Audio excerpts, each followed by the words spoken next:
Hi guys, welcome to V show info. Ragi murukku எப்படி செய்யுதுன்னு பார்க்கலாங்க. வீடியோக்குள்ளே போகிறதுக்கு முன்னாடி நீங்கள் இன்னும் நம்ம சேனலை சப்ஸ்கிரைப் பண்ணலைன்னா சப்ஸ்கிரைப் பண்ணுங்கள். அப்படியே பக்கத்தில் இருக்கிற பெல் ஐக்கானை கிளிக் பண்ணுங்கள். அப்போ தான் நான் போஸ்ட் பண்ணுற வீடியோ எல்லாத்தையும் நீங்கள் உடனே பார்க்கலாம். வீடியோக்குள்ளே போகலாங்க. ராகி முறுக்கு செய்ய ராகி 1 கப்பு எடுத்து வச்சுருக்கேங்க. 1/4 கப்பு அரிசி மாவு இது கூட சேர்த்துக்கலாங்க.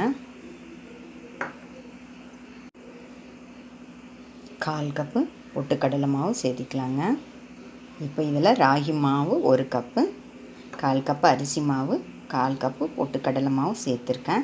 இந்த இடத்துல அந்த பொட்டுக்கடலை மாவுக்கு பதில் நீங்கள் கடலை மாவு கூட சேர்த்திக்கலாங்க. மொத்தத்தில் கடலை மாவு, அரிசி மாவு, பொட்டுக்கடலை மாவு இது எதுவுமே இல்லாமல் ராகி மாவு வச்சு மட்டுமே செஞ்சாவே முறுக்கு சூப்பராக வருங்க. இன்னும் முறுக்கு எக்ஸ்ட்ரா டேஸ்ட்டாக இருக்கணும் அப்படிங்கிறத நினச்சி நான் அரிசி மாவும் பொட்டுக்கடலை மாவும் சேர்த்திருக்கேங்க. உங்களுக்கு விருப்பம் இருந்தால் ராகி மாவில் மட்டும் கூட ட்ரை பண்ணி பாருங்கள். எதாக இருந்தாலும் சின்ன கப்பில் செஞ்சு பாருங்கள். நான் பாருங்கள் இந்த கப்பில், அதாவது இந்த டம்ளரில் 1 டம்ளர் ராகி மாவு, 1/4 கப்பு அரிசி மாவு, 1/4 கப்பு பொட்டுக்கடலை மாவு எடுத்து இப்போ வச்சுருக்கேன். இதுக்கு தேவையான மசாலாலாம் பார்க்கலாங்க. ராகி முறுக்குக்கு தேவையான மசாலாலாம் அரைச்சிக்கலாங்க. ஒரு கப்பு ராகி மாவு, 1/4 கப்பு அரிசி மாவு, 1/4 கப்பு பொட்டுக்கடலை மாவு ரெடி பண்ணி மிக்ஸ் பண்ணி வச்சுருக்கோம்.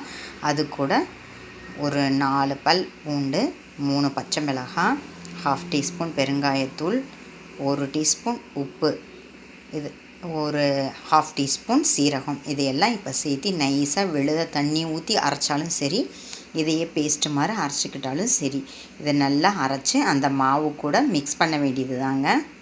இந்த இடத்துல பச்சை மிளகாய்க்கு பதில் நீங்கள் சிகப்பு மிளகாய் தூள் இல்லை சிகப்பு மிளகாய் கூட சேர்த்துக்கலாங்க.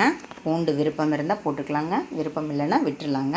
இப்போ இதை நைஸாக அரைச்சிட்டு அந்த மாவு கூட மிக்ஸ் பண்ணிக்கலாங்க. ராகி முறுக்கு செய்ய ராகி மாவு, அரிசி மாவு, பொட்டுக்கடலை மாவு ரெடியாக எடுத்து வச்சுருக்கோங்க.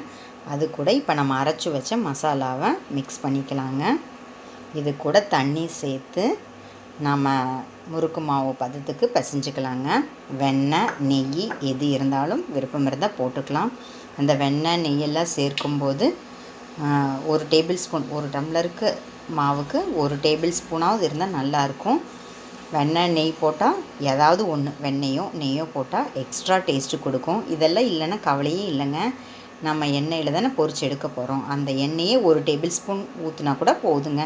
எக்ஸ்ட்ரா டேஸ்ட்டு வேணும் அப்படின்னு நினைக்கிறவங்க வெண்ணெய் இல்லாட்டி நெய் எதையாவது ஒன்று யூஸ் பண்ணுங்கள்.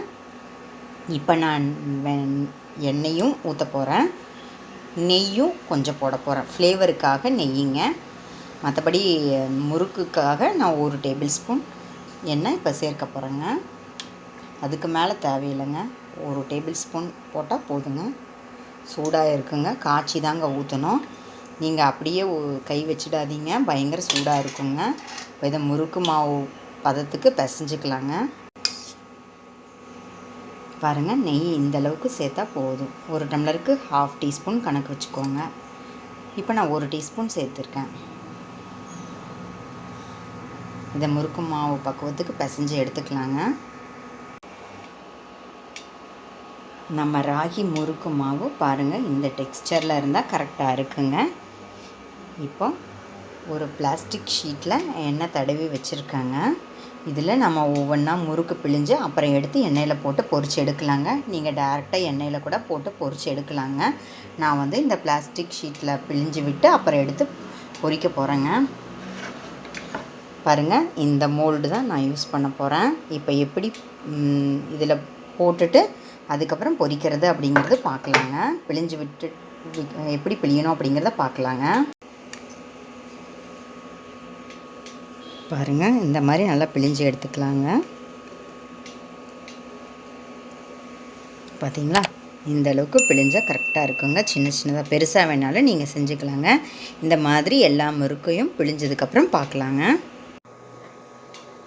பாருங்கள், முறுக்கெல்லாம் இந்த மாதிரி பிழிஞ்சு வச்சாச்சு. இப்போ எப்படி பொரிக்கிறதுன்னு பார்க்கலாங்க. பொரிக்கிறதுக்கு எண்ணெய் வச்சுருக்காங்க, அது காஞ்சிருச்சான்னு செக் பண்ணிக்கலாங்க. காஞ்சிருச்சுங்க. இப்போ ஒவ்வொரு முறுக்காக போட்டு எடுத்துக்கலாங்க.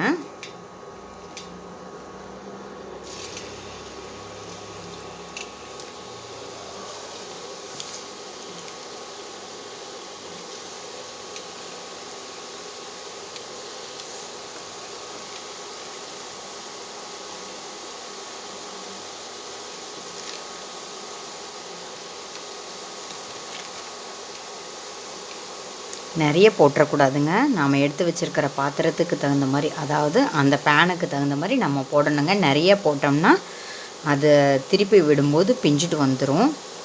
நம்ம எவ்வளோ தான் கரெக்டாக பண்ணாலும் இந்த மாதிரி ஒரு சின்ன மிஸ்டேக்கால் எல்லாம் தனித்தனியாக தூள் முறுக்கு மாதிரி வந்துடுங்க.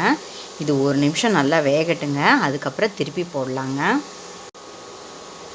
பாருங்கள், ராகி முறுக்கு ஓரளவுக்கு வெந்துருச்சுங்க. இப்போ நம்ம அதை திருப்பி போட்டுக்கலாங்க. நீங்கள் எப்பவும் போல் அந்த சல்லி கரண்டி வேணாலும் எடுத்துக்கலாங்க. நான் வந்து இதை எடுத்திருக்கேன். இதில் தான் திருப்பணுமா அப்படின்னு கேட்டால் அப்படியெல்லாம் இல்லைங்க, நம்ம விருப்பந்தாங்க. திருப்பி விட்டாச்சுங்க. இதெல்லாம் ஒரு நிமிஷம் வேகட்டுங்க. மாவு பிசைஞ்ச உடனே முறுக்கு போட ஆரம்பிச்சிடாதீங்க. மாவு பிசைஞ்ச உடனே உப்பு காரம் கரெக்டாக இருக்கான்னு செக் பண்ணிக்கோங்க. அப்புறம் அதே மாதிரி முறுக்கு பிழியறதும் ஒரு சின்ன முறுக்காக ஒன்று போட்டு பாருங்கள். அதோட ரோஸ்ட்டு எல்லாம் கரெக்டாக வந்திருக்கா அப்படிங்கிறத செக் பண்ணிவிட்டு அப்புறம் நம்ம மறுபடியும் மேற்கொண்டு பிழிய ஆரம்பிச்சிடலாங்க. சரிங்க, இது ஒரு நிமிஷம் வேகட்டுங்க. வெந்ததுக்கப்புறம் பார்க்கலாங்க. பாருங்கள், நம்மளோட ராகி முறுக்கு சூப்பராக பொரிஞ்சு ரெடி ஆகிடுச்சுங்க. இப்போ நம்ம இதை எடுத்துடலாங்க. பாருங்கள், நொரை சத்தம் எல்லாம் அடங்கிருச்சுங்க. இப்போ நம்ம எடுத்த கரெக்டாக இருக்குங்க. எடுத்துடலாங்க. பார்த்திங்களா, அந்த டைம் விட்டு திருப்பி போட்டோம்னா நம்ம போட்ட ஷேப்பில் கரெக்டாக கிடைக்கும். பிழிஞ்ச உடனே நம்ம திருப்பி போட்டோம்னா, அதாவது எண்ணெயில் போட்ட உடனே திருப்பினோம்னா பிஞ்சிடுங்க. அதுக்காக தான் சொல்கிறேன். இதை ஒரு பிளேட்டுக்கு மாற்றிக்கலாங்க. பாருங்கள், நம்மளோட ராகி முறுக்கு செமையாக சூப்பராக ரெடி ஆகிடுச்சுங்க. இந்த மோல்டு தான் யூஸ் பண்ணணும்னு அவசியம் இல்லைங்க. உங்களுக்கு எந்த மோல்டு பிடிச்சிருக்கோ அந்த மாதிரி அதில் போட்டு நீங்கள் ட்ரை பண்ணி பாருங்கள். ஃபஸ்ட் டைம் செய்யும்போது கொஞ்சமாக செஞ்சு பாருங்கள். பிடிக்கலைன்னா அப்படியே ஸ்கிப் பண்ணிடலாம். அதாவது அன்னையோடு முடிஞ்சிடும். நிறைய செஞ்சிட்டோம்னா வேஸ்ட்டாக போயிடும் இல்லையா? 1 கப்பு ராகி மாவு, 1/4 கப்பு அரிசி மாவு, 1/4 கப்பு பொட்டுக்கடலை. ராகி மாவு மட்டும்தான் 1 கப்பு. அரிசி மாவும் அதாவது கடலை மாவோ பொட்டுக்கடலை மாவோ எது வேணால் சேர்த்திக்கலாம். 1/4 கப்பு இருந்தால் போதும். காரத்துக்கும் சிகப்பு மிளகாய், பச்சை மிளகாய் எது வேணால் சேர்த்திக்கலாம். உங்களுக்கு சோம்பு இதெல்லாம் பிடிக்குன்னா நீங்கள் தாராளமாக சேர்த்திக்கலாம். எள்ளும் அதே மாதிரி தான், கருப்பு எள், வெள்ளை எள் எது வேணால் சேர்த்திக்கலாம். ஆனால் எல்லாத்தையும் சேர்க்கணுன்னு அவசியமே இல்லைங்க. சோம்பு, ஓமம் இந்த மாதிரி எது வேணால் சேர்த்திக்கலாம். ஏதாவது ஒன்றை சேர்த்துங்க. எல்லாத்தையும் சேர்த்திட்டோம்னா எதோட ஃப்ளேவர் இருக்குது அப்படின்னே நம்மளால் கண்டுபிடிக்க முடியாது. இப்போ நான் பூண்டு சேர்த்துனதுனால சோம்பு அப்புறம் ஓமம் இதெல்லாம் சேர்க்கவே இல்லைங்க. எதையாவது ஒன்று, ஆக்சுவலாக நான் இப்போ சீரகம் பூண்டு சேர்த்துருக்கேன். இது 2ல் கூட எதையாவது நான் ஒன்றை விட்டுருக்கலாம். ஆனால் ஏதோ ஒரு ஞாபகத்தில் நான் 2ஐயும் சேர்த்துட்டேன். ஏன்னு கேட்டிங்கன்னா, பூண்டுக்குன்னு ஒரு ஃப்ளேவர் இருக்குது, சீரகம் சோம்பு ஒவ்வொன்றுத்துக்கும் ஒவ்வொரு ஃப்ளேவர் இருக்குது. பார்த்திங்களா, ஒவ்வொரு டைம் செய்யும்போது ஒவ்வொரு ஃப்ளேவரை ஆட் பண்ணி செஞ்சோம்னா சூப்பராக வருங்க. எந்த சிறுதானியத்தில் வேணாலும் நம்ம முறுக்கு செய்யலாங்க. இப்போ நான் ராகியில் செஞ்சு காமிச்சிருக்கேன்.